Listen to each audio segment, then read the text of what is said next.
অবিশ্বাস্য, একেবারেই অবিশ্বাস্য।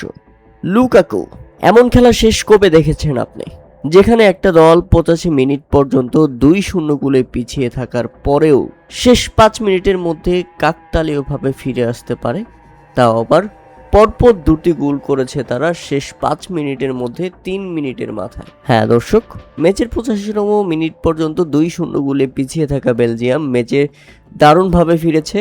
ম্যাচের 86তম মিনিটে প্রথম গোলটি করেছেন লুকাকু। এরপর ম্যাচের 89তম মিনিটে অর্থাৎ 3 মিনিটের মাথায় আরও একটি গোল করে বেলজিয়াম। 2-2 সমতা ফিরল দলটি। বেলজিয়ামের হয়ে দ্বিতীয় গোলটি করেছেন ইউরি টিলেমান্স। এটা একেবারে অবিশ্বাস্য ছিল। সেনেগাল কোনোদিন কল্পনাও করতে পারেনি তাদের সঙ্গে শেষ পর্যন্ত এমনটা ঘটতে যাচ্ছে, কেননা 2-0 গোলে এগিয়ে ছিল তারা। ম্যাচের 25 মিনিটের মাথায় বেলজিয়ামের বিপক্ষে প্রথম গোলটি করেছিল হাবিব দিয়াবার।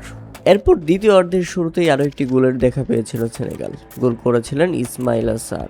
তারপর ফুরিয়ে যাচ্ছিল 85 মিনিট। জয়ের স্বপ্ন দেখছিল সেনেগাল, কিন্তু না, সেখানে পানি ঢেলে দিয়েছে বেলজিয়াম। শেষ 3 মিনিটে 2 গোল করে অবিশ্বাস্যভাবে সমতায় ফিরেছে তারা।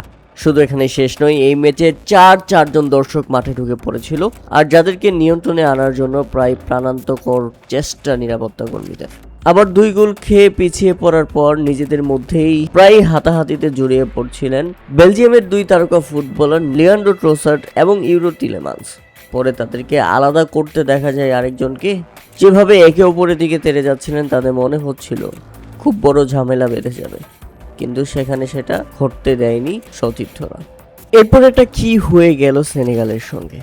হ্যাঁ দর্শক, ম্যাচের একদম অতিরিক্ত সময়ের শেষ মিনিটের ঘটনা ছিল সেটি, যেখানে রীতিমতো নিজেদের পায়ে নিজেরাই যেন কুড়াল মারল সেনেগাল। ভিআর চেকে রেফারি দিলেন পেনাল্টি, তাতে মাথায় হাত সবার।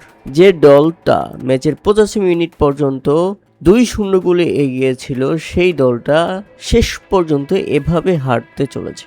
কোনোভাবেই রেফারিকে কনভিন্স করতে পারেনি তারা। শেষ পর্যন্ত পেনাল্টিতে এগিয়ে যায় বেলজিয়াম। ম্যাচের 85তম মিনিট পর্যন্ত যে দলটা পিছিয়ে ছিল 2-0 গোলে, সেই দলটাই শেষ পর্যন্ত 3-2 গোলের ব্যবধানে জয় তুলে নেয়। এটা সাদিও মানের জন্য দুঃখজনক, এটা সেনেগালের জন্য দুঃখজনক। এভাবে হেরে যাবে দলটি, যেটা মেনে নেওয়ার মতো নয়।